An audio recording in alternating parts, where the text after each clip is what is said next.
wam yen ran wala ja yen shit ka gadu she be yor ka she be changa je ka she be ga ka je mi te ka mi je mi salat blane je je o na ma la lat ke ne la ja lat ke na ko gan mi tot mi pa da ku che ngo dere mi je dere na lat dung no te ka do mi de yen la do mo gwa mi dere jilin ka je donc che mi je che de lat ke ku che ngo a ka chen kwa za gore bana bible ko na kon gwa ma ke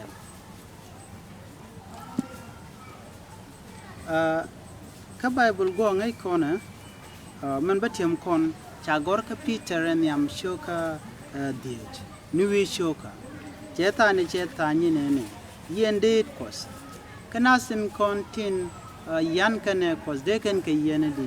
agenda na gore de lat kon ke jen gasen be kun kon en tama ta ka mi balar ye elderri en ba en elder pointa ka enen shuja kereso arama me magora me ajene helder ke jenba ajene nen rei kereso yeshu kan babwa nywa kel kaya ajen shokaro yene det kos tin cha kam ye lada je ka shiwo kokniya o nok yene ibiaje lat chit kemen gor kose akoda cha kongniye jina mishi mego to budor bi lalet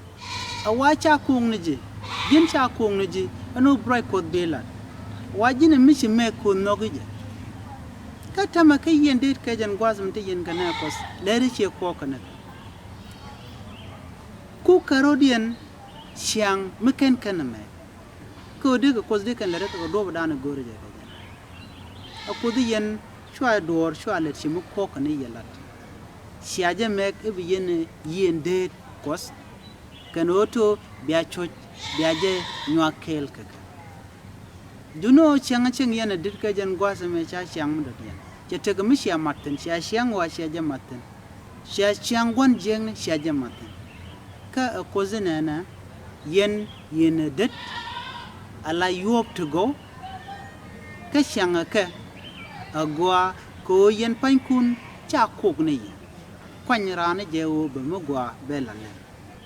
ka chwara jelat ko bia yu jektan ano yene na kot awa chu jelat ko bi yu jektan jin chu lat ko bi yu be ga jek lo akos an kwaz menta ma chete ko ne tu wan gorno ba yu jek angu ka chi ndo bran ci ko zalar ka je a jene jin ci na ma shemek ka she kwan ko bi mo gwa bilet kana ko a jela dana ci ko shegwi ka je o deila a shioto budor bi la de ko chaje mo ke mi le dor ko ba jim moy ke yo waji ne jiram kel mi ci bas ngode ken siang kos ken ni jek ken siang kwara kos ken ni jek la da dor ko yen siaje mek o biaje la cho ajelet ci ko kokni cha ko ni siang kwara ko cha ko e jin karwa du bi mego en wo ne me chetik de chela tene bala re shuka ken ri dial ko ndere je chenyo garbo wana menena ka o gur yene ibiaje lat kaloy dun kelo chwar je gur no bi yena ruwe ken dundo jagoro ka news mo gwa kaka ka jagoro ka news mo gwa kaje en nga en kos si oto bi yene ruwe abu widun bala bom ro yen ka e ka me shi akwan si kwarwa na me e kwar kos mimo mi shi guje wo ci le de long de ni jien ba sing wana shi gede te ko kan ko zalar gometo kanin yin naath ejen dob ju ko zalar ka ji jen o jin binat bi ka yen shi ka bi yen lo jin ajin rami let she jirwet awa yana ka shiang kosa wite mi ci de ka long biro do lot jok ko jin ci ko se me go bi la de ka du no timane shiang o shawe chu yo me tech kan itlanen ko jin cha ko muji jin pani ko mo yende din dir wo joj bia kum kwara mo boy mi ci bi met yaw jek na me ejena gora de tem kon ka peter nyam shoka die baskel woni ka die ci gwam buraje me be pega ngoma ya te ka peter nyam shoka ngwan bas baro shelar nena yo muni ko sagwa sigun ngwana dial tiak ke kwi mo awas kun won karodaro ke kwi palkun a jana kamen dine jen kati dial na karu ko nong mutok ko no kuma duya to wan pe lor ko no kone dialati a wacha ran cheng ka chiang mo gwa cha ran cheng ka chiang no ka a kon chite ka ran ko ken te mat kon gete ko cha on no kuma duar pe re ka dial kon lat ka wi jin te lo te ka no ko bu mu gwa bila jin te lo ka palika reita ka jin chi dung ra dien chi dero abi moy ka gwa be jin ci dung la den ci de kwal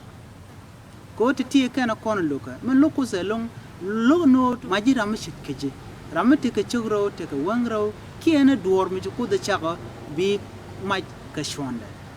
jena kwalaro na garo dun chit kaman cha gor ka jon ci ko diok badol bakalo a jena to ko no kusne diala long ko no kusne diala long chu gar ma kala ko ram ko ram jonget ce bilu ba tek tek mutal pe muluno kon dial tama cha kon kam no ko bu ko dan no kam no ko tel ram lo koza kon dial no kos kon ajen cha kula tem kon go menena si gun mo an dial wi mon cha ta ka kuyemo na garo kam no kun kelkele ajen mo jero ba kam no kun kelkele na me roj me de kana dial kon ten cha kos cha ja kep ko loiden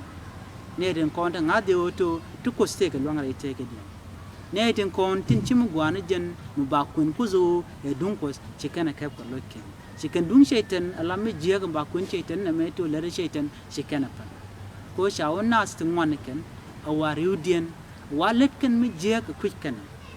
tanat let kan dor ko jintel jidwob do dien mi witen duno da marke ni mar shalaro tika me mi tika te daro tika chuk daro wajin bilak Acha bi jonji na mo jega jin karwado jin bi kwanyo inna me jega tela rada dia ko kije mo langa kon ko chana jagoro to banate ko much to gone ken wi mono goma amene changa ndano ko ene ko go ben ko de kon kante ka kon dial de kon a jek